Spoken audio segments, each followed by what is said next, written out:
A noite estava fria, daquelas que a gente sente o ar gelado entrando pelos ossos, sabe? A fogueira crepitava, jogando faíscas vermelhas para o alto, como se tentasse alcançar as estrelas que brilhavam feito diamantes no céu absurdamente negro. Ao redor do fogo, nós, um grupo de amigos de longa data, encarando as chamas, cada um perdido em seus próprios pensamentos, até que a voz rouca de Miguel, o mais velho de nós, quebra o silêncio. Vocês não vão acreditar no que aconteceu comigo. Ele começou, ajeitando o casaco de lã e fitando cada um de nós com aqueles olhos profundos que pareciam carregar séculos de histórias. Faz uns 2 meses, eu estava passando por uma fase complicada, sabe? Meio perdido, meio sem rumo. Trabalho me consumindo, a vida pessoal um caos, a cabeça a milhão. Decidi tirar uns dias para mim, me desligar do mundo. Fui para aquela cabana velha que meu avô deixou para mim, lá nas montanhas. Sabe, aquela que fica perto do lago, todos a sentimos. Conhecíamos a cabana. Um lugar isolado, sem sinal de celular, sem internet, perfeito para se desconectar. Cheguei lá, descarreguei o carro, acendi a lareira, respirei fundo aquele ar puro, e pensei, agora sim, paz e sossego. A primeira coisa que fiz foi desligar o celular. Precisava de um detox digital urgente. Guardei o aparelho numa gaveta e prometi a mim mesmo que só ia ligá-lo na hora de ir embora. Miguel fez uma pausa, pegou um pedaço de lenha e jogou no fogo, as chamas dançando mais alto, iluminando seu rosto com tons avermelhados. Os primeiros dias foram incríveis. Caminhava pelas trilhas, pescava no lago, lia livros antigos que encontrei na cabana, cozinhava refeições simples, dormia como um anjo. Esqueci completamente do mundo lá fora. Mas no quarto dia, as coisas começaram a ficar estranhas. Ele pigarreou, como se estivesse hesitando em continuar. A atmosfera ao redor da fogueira se tornou mais densa, o silêncio mais profundo. No quarto dia, eu acordei com uma sensação estranha, um frio na espinha, como se estivesse sendo observado. Ignorei, achei que era coisa da minha cabeça. Tomei café, fui caminhar na floresta, mas a sensação não passava. Pelo contrário, só aumentava. Quando voltei para a cabana, vi algo que me fez gelar o sangue. Miguel respirou fundo, seus olhos fixos nas chamas. Na porta da cabana, tinha um bilhete. Um pedaço de papel amassado, preso com uma pedrinha. Peguei o bilhete, abri e comecei a ler. A letra era estranha, meio tremida, meio rabiscada. A mensagem dizia: "Você não está sozinho." Arrepiei dos pés à cabeça. Quem teria deixado aquilo ali? Como sabiam que eu estava na cabana? E o que significava aquela mensagem? Ele fez outra pausa, nos encarando um por um, como se quisesse medir o nosso nível de apreensão. Claro, a primeira coisa que pensei foi: deve ser alguma brincadeira de mau gosto, mas a sensação de estar sendo observado não me deixava em paz. Decidi ignorar o bilhete, jogar no fogo e seguir com a minha programação. Mas a curiosidade me corroía por dentro. Passei o resto do dia inquieto, olhando pela janela a cada 5 minutos, tentando identificar qualquer movimento estranho na floresta. Naquela noite, depois de jantar, sentei na varanda para observar as estrelas. O céu estava limpo, a lua cheia iluminava a paisagem. Era lindo, mas eu não conseguia relaxar. De repente, ouvi um barulho, um galho quebrando na floresta, perto da cabana. Fiquei tenso, prendi a respiração. Esperei alguns minutos, mas o silêncio voltou a reinar. Achei que era algum animal. Tentei me convencer de que era só a minha imaginação pregando peças. Fui dormir, mas não consegui pregar o olho. Fiquei a noite toda acordado, escutando cada ruído, cada farfalhar de folha. Pela manhã, exausto, fui tomar café. E foi aí que a coisa ficou realmente bizarra. Miguel se inclinou para frente, a voz quase um sussurro, quando peguei o celular na gaveta, para ver se tinha alguma emergência, alguma mensagem importante. Percebi que ele estava ligado. Impossível, pensei. Eu desliguei o celular antes de chegar aqui, mas ele estava lá, ligado com a tela brilhando. E o pior, tinha várias mensagens não lidas, todas do meu próprio número. O silêncio ao redor da fogueira era palpável. Ninguém ousava respirar. Abri as mensagens, tremendo. A primeira dizia: "Estou te observando." A segunda: "Não adianta se esconder." A terceira: "Eu sei o que você fez." As mensagens eram cada vez mais ameaçadoras, cada vez mais pessoais. Falavam de coisas que só eu sabia, segredos que eu nunca contei para ninguém. Eu estava em choque. Como era possível? Meu celular estava desligado, trancado na gaveta. Quem estava mandando aquelas falas falas E como sabiam tanto sobre mim? Miguel passou a mão no cabelo, visivelmente perturbado. Comecei a ficar paranoico. A sensação de estar sendo observado se intensificou. Tinha certeza de que alguém estava me espionando, me vigiando a cada segundo. Mas quem e por quê? Decidi investigar. Peguei uma lanterna e fui explorar a floresta ao redor da cabana. Revirei tudo, procurando pistas, procurando sinais de alguém, mas não encontrei nada. A floresta parecia deserta, silenciosa, inóspita. Voltei para a cabana frustrado, com medo. Tranquei todas as portas e janelas. Tranquei-me no quarto, com o celular na mão, esperando a próxima mensagem. E ela não demorou a chegar. Você não pode escapar, dizia a mensagem. Eu vou te encontrar. Ele respirou fundo, como se estivesse revivendo o terror daquele momento. Naquela noite, o sono não veio. Fiquei acordado, em estado de alerta, esperando o pior. E o pior aconteceu. Por volta das 3 da manhã, ouvi um barulho na porta da frente. Alguém estava tentando arrombar a porta. Peguei um machado que ficava perto da lareira e me preparei para me defender. A porta rangeu, cedeu, e um vulto entrou na cabana. Eu gritei e avancei com o machado. Miguel fez uma pausa dramática, nos encarando com os olhos arregalados. Mas quando o vulto se aproximou da luz da lareira, eu vi quem era. Era eu, uma cópia perfeita de mim, com o mesmo rosto, o mesmo corpo, as mesmas roupas, mas com um olhar vazio, frio, assustador. Um murmúrio de espanto percorreu o grupo ao redor da fogueira. Eu não conseguia acreditar no que estava vendo. Era como se eu estivesse olhando para um espelho, mas um espelho distorcido, maligno. O meu clone avançou em minha direção, com um sorriso sádico no rosto. Eu tentei atacá-lo com o machado, mas ele desviou com facilidade. Ele era mais forte, mais rápido, mais ágil do que eu. Começamos a lutar. Uma luta desesperada, brutal. Troca de golpes, socos, pontapés. A cabana virou um campo de batalha. Móveis quebrados, objetos espalhados por todo lado. Eu estava exausto, ferido, apavorado. Não conseguia entender o que estava acontecendo. Como era possível existir outro eu? E por que ele estava me atacando? Finalmente, consegui derrubá-lo. Ele caiu no chão, gemendo de dor. Eu me joguei em cima dele, prendendo-o com todas as minhas forças. Quem é você? Eu gritei. O que você quer? Ele riu, uma risada macabra, que me fez gelar a alma. Eu sou você, ele disse. Eu sou a parte de você que você tenta esconder. A parte sombria, a parte má. Eu sou seus medos, seus desejos, seus segredos. Eu sou tudo o que você odeia em si mesmo.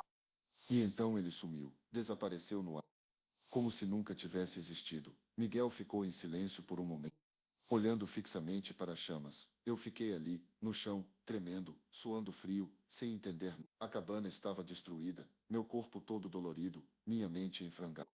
Mas peguei o celular e estava jogado no chão, e vi que não havia mais mensagens. A tela estava apagada, o celular estava desligado, como se nada tivesse acontecido. No dia seguinte, voltei para a cidade. Procurei ajuda médica, ajuda psicológica. Ninguém acreditou na minha história. Disseram que eu estava estressado, que eu precisava de descanso, que tudo aquilo era fruto da minha imaginação. Mas eu sei o que eu vi, eu sei o que aconteceu, e eu nunca mais fui o mesmo. Miguel olhou para cada um de nós, com um olhar profundo e melancólico. Desde então, vivo com medo. Medo de que ele volte. Medo de que a parte sombria de mim se manifeste novamente. Medo de perder o controle. Medo de mim mesmo. Por isso que eu vim para cá, para essa fogueira, com vocês. Precisava compartilhar essa história. Precisava tirar esse peso de cima de mim. Precisava saber que não estou sozinho. Ele fez uma pausa, respirou fundo e sorriu tristemente. E vocês, já receberam mensagens do próprio número, com o celular desligado. O silêncio que se seguiu foi quebrado apenas pelo crepitar da fogueira e pelo uivo distante de um lobo na montanha. Cada um de nós se sentia estranhamente desconfortável, com a sensação de que a história de Miguel havia despertado algo adormecido em nossas próprias almas. Será que todos nós não temos uma parte sombria, escondida nas profundezas de nosso ser, esperando o momento certo para se manifestar? E se de repente, essa parte sombria resolvesse nos enviar mensagens enquanto nossos celulares estivessem desligados? A noite continuou, fria e silenciosa, enquanto cada um de nós refletia sobre a história de Miguel e sobre os próprios demônios interiores. A fogueira queimava forte, tentando afastar a escuridão que pairava sobre nós. Mas a escuridão, como sabemos, está sempre à espreita, esperando o momento certo para nos engolir. E às vezes, ela se manifesta de formas inexplicáveis, aterrorizantes, que desafiam a nossa compreensão da realidade, como mensagens do nosso próprio número, enquanto nossos celulares estão desligados. E quem sabe, talvez essa seja apenas a ponta do iceberg de um mundo muito mais sombrio e misterioso do que jamais poderíamos imaginar. A brasa está lançando faíscas vermelhas que dançavam na escuridão. O vento uivava lá fora, sussurrando segredos entre as árvores retorcidas. Vocês já sentiram aquele frio que não vem do ar, mas de dentro da gente, um calafrio que percorre a espinha e arrepia a nuca? Pois foi com esse frio que eu comecei Comecei a perceber que algo estava muito errado. Eu morava numa cabana isolada nas montanhas. Xiii. Precisava do silêncio, do afastamento do mundo, para poder ouvir. Eu sou um gravador de paisagens sonoras. Capturo os sons da natureza, o murmúrio do vento, o canto dos pássaros, o crepitar do fogo, e transformo tudo isso em música. Era uma vida simples, mas me trazia uma paz que eu nunca havia encontrado na cidade grande. Meu único contato com o mundo exterior era através do meu celular. Um aparelho simples, sem internet, só para chamadas e mensagens. Eu o mantinha desligado a maior parte do tempo, ligando-o apenas uma vez por semana para falar com a minha irmã. Mas se preocupava comigo, claro. Achava que eu estava me isolando de novo. E precisava voltar a conviver com as pessoas. Xiii. Mas eu sabia que para fazer o que eu fazia, precisava estar sozinho. Naquela noite, depois de um dia inteiro gravando o som da tempestade que se aproximou, eu voltei para a cabana exausto. O fogo na mal. Senti aquele calor. Ei. Veio sem nem saber por quê. Peguei meu celular. Ansiei por quê. Peguei meu celular. Ansiei por sinal de que Ana não estava tão preocupada assim. Desliguei o aparelho e o coloquei sobre a mesa, perto da lareira. Deitei na cama, tentando ignorar a sensação incômoda que me perturbava. Foi então que ouvi um bip fraco, vindo do celular. Olhei na direção da o aparelho. Ih. Levantei, hesitante, e peguei o celular. Considerei. Oh. Liguei-o novamente. Nada. Nenhuma mensagem. Considerei. Considerei. Considerei. Considerei. Considerei. Considerei. Considerei. Os fraca. Quase imperceptível, emanava da tela do celular. Xiii. Uma luz fraca, quase imperceptível, emanava da tela do celular. Considerei. Considerei desentendi. E peguei o celular. Xiii. Eu não o direito. Era como se o aparelho estivesse tentando me dizer. Considerei. Considerei. Considerei que eu não conseguia. Passei a noite em claro. Observando o celular. Considerei. Oh. A cada hora, mais ou menos, ele emitia o bip e a luz fraca. Oh. A cada bip, o frio em meu corpo se intensificava. Tentei encontrar uma explicação lógica. Problema na bateria, algum curto-circuito, mas nada fazia sentido. O celular. Considerei. Oh. Estava desligado, completamente desligado. Considerei. Do dia seguinte, decidi que precisava falar com ela. Xiii. Liguei o celular. E esperei. Demorou um pouco, mas o sinal. Disquei o número. Considerei vontade. Chamou, chamou. Oh. E caiu na caixa postal. Estranhei. Hum. Ana sempre atendia. Deixei um recado curto, pedindo para. Considerei vontade. Oh. Nítido fafeliu. O celular. Durante todo o dia, o celular continuou a emitir os bips, e a luz comecei a me sentir paranoico. Considerei-se sendo observado. Olhava para as sombras, escutava cada ruído, imaginando que Sim. algo, ou alguém, estava me espreitando. À noite, o vento uivava. Oh. Olivava Oh.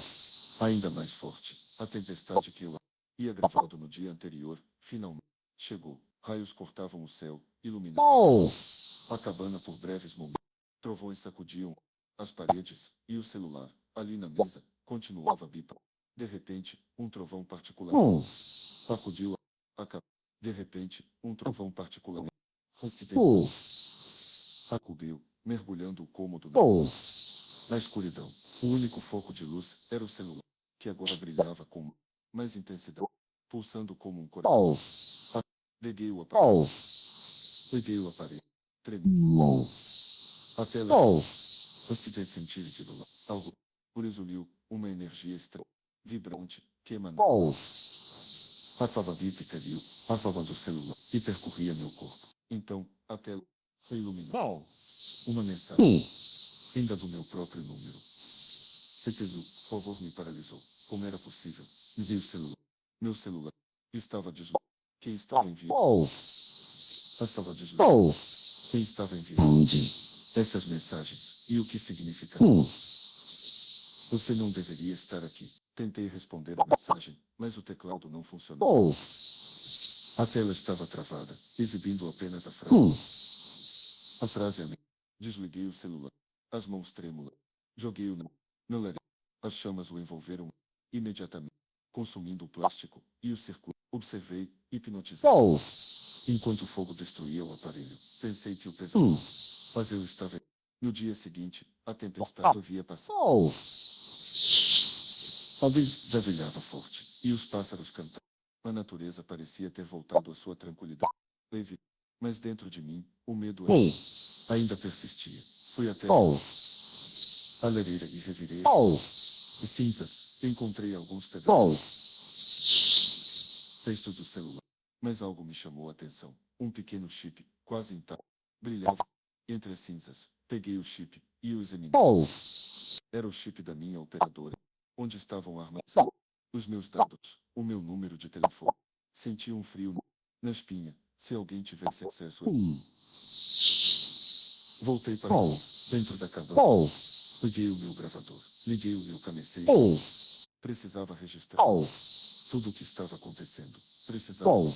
Gritei voltadinho. Um clipe, vindo do gravador. Olhei para o aparelho. A tela estava apagada, mas uma luz fraca, quase imperceptível, emanava da fenda, onde ficava o microfone. Peguei o gravador, aterrorizado.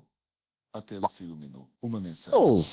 Vinda do meu próprio número. Não adianta fugir. Larguei o gravador no chão, gritando. Corri para fora da cabana, desesperado. Precisava escapar. Precisava me Oh.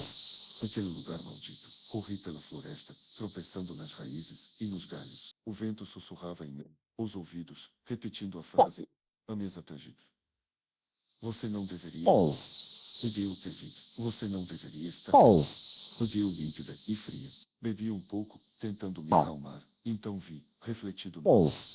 útero, passou batido. Na água, atrás de mim, uma figura, uma sombra, com os meus Oh. os meus que transmitiam um ódio profundo, ancestral. A criatura estendeu a mão e tocou meu ombro. Senti um choque elétrico percorrer meu corpo. Caí no chão, paralisado. A criatura se abaixou e sussurrou em meu ouvido. Você roubou o meu lugar. Oh. Então tudo ficou escuro. Quando acordei, estava deitado na cama, na cabana. O sol brilhava através Oh. Oh.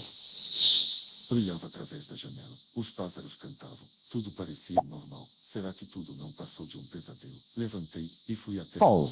As cinzas ainda estavam lá. Oh.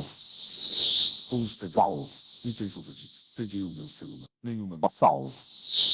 Tá desligado. Liguei o meu. Nenhuma mensagem. Aliviei. Talvez tudo tivesse sido apenas um sonho ruim. Mas então olhei para a tela e vi um novo contato. Com o meu próprio nome e com o meu próprio número. Abri o contato e vi uma mensagem. Agora, Oh. eu sou você. Saí da cabana. Oh. Precisava fugir. Precisava me esconder. Mas para onde eu iria? Oh. Se a criatura estava dentro de mim, se a criatura era eu, a brasa estalava, lançando faíscas vermelhas que dançavam na escuridão. O vento uivava lá, Oh. sussurrando segredos entre Oh. Avinou. Eu não sabia mais quem eu era. Eu me tornei um fantasma. Oh. Tendo minha própria vida, assombrada. Oh. Invadido por uma presença que usava me aterrorizar. A cada dia que passava, sentia que estava perdendo mais e mais de mim mesmo, sendo substituído por essa entidade. Oh. Se alimentava Oh.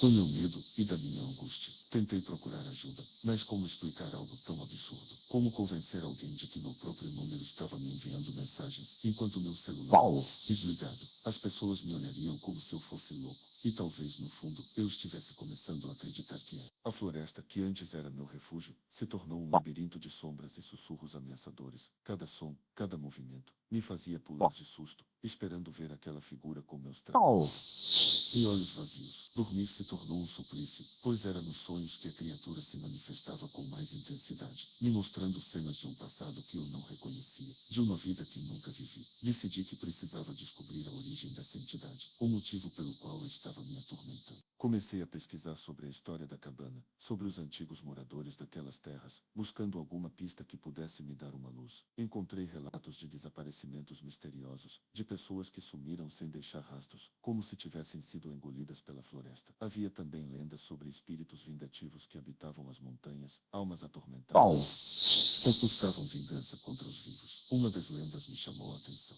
Falava de um lenhador que havia sido injustamente acusado de um crime que não cometeu. Ele foi linchado pela população local e enterrado em uma cova rasa na floresta. Diziam que seu espírito vagava pela região, buscando vingança contra aqueles que o haviam prejudicado. Será que a criatura que me assombrava era o espírito desse lenhador? Será que ele havia me escolhido como alvo por algum motivo que eu desconhecia?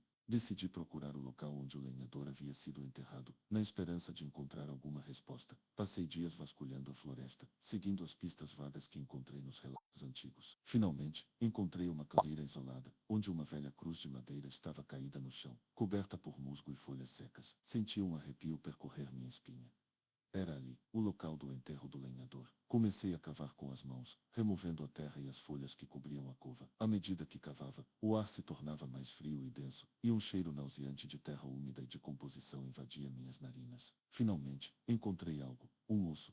Depois outro, e mais outro, e então, um crânio. Senti um choque de horror e repulsa. Estava diante dos restos mortais do lenhador, mas algo estava errado. O crânio estava rachado, como se tivesse sido atingido por um objeto contundente. E havia algo mais. Dentro da cavidade ocular, encontrei um pequeno objeto metálico. Peguei o objeto e o limpei com a manga da camisa. Era um chip de celular, o mesmo tipo de chip que eu havia queimado na lareira. Senti um pavor indescritível. Como era possível? O que significava tudo isso? De repente, ouvi um ruído atrás de mim. Me virei e vi a criatura, com meus traços e olhos vazios. Ela segurava um machado na mão e estava vindo em minha direção. Corri desesperadamente pela floresta, a criatura em meu encalço. O machado cortava o ar, emitindo um assobio macabro. Tropecei e caí no chão, a criatura se aproximando. Ela levantou o machado, pronta para me golpear. Fechei os olhos, esperando o impacto, mas ele nunca veio. Abri os olhos e vi a criatura parada, imóvel com o machado erguido no ar. Seus olhos estavam fixos em algo atrás de mim. Me virei e vi Ana, minha irmã. Ela estava parada na entrada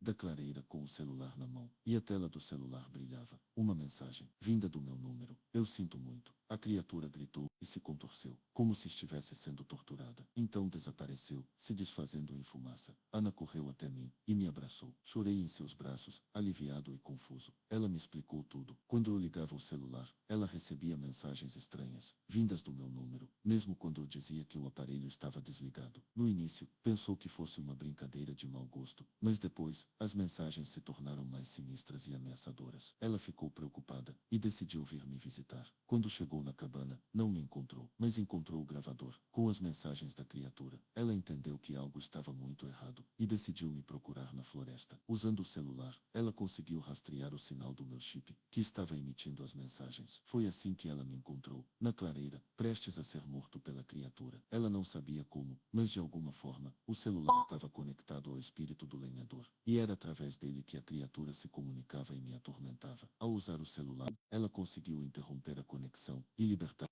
o espírito do lenhador. Nunca soubemos ao certo como tudo isso aconteceu. Talvez fosse uma combinação de energias residuais, tecnologia e lendas antigas. Mas o importante é que o pesadelo havia terminado. Voltamos para a cidade, e eu nunca mais voltei para a cabana. Precisei de tempo para me recuperar do trauma, mas aos poucos, fui voltando à minha vida normal. Aprendi uma lição valiosa: a importância de estar conectado com as pessoas que amamos, de não se isolar do mundo, e acima de tudo, de não subestimar o poder do sobrenatural. A brasa estalava, lançando faíscas vermelhas que dançavam na escuridão. O vento uivava lá fora, sussurrando segredos entre as árvores retorcidas. E eu sei que nem tudo tem uma explicação lógica. E que às vezes, o que não vemos é muito mais perigoso do que imaginamos.